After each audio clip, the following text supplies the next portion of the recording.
problem as not having a good receive process. Okay, what is the impact?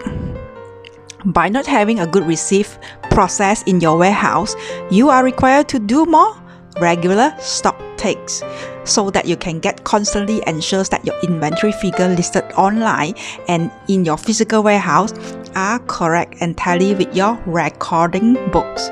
So this is very tedious work and is time consuming and time costly, and also it is inefficient. Okay, how to solve it?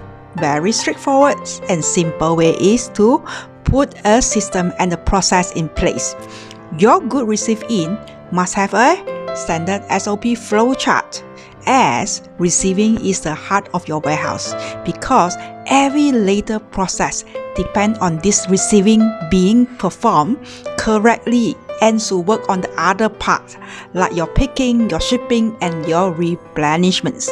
So follow the workflow and the system, the count, and then register your inventory as it enters into your warehouse. It will provide you 100% benefits throughout your entire order fulfillment journey in your entire warehouse for everyone.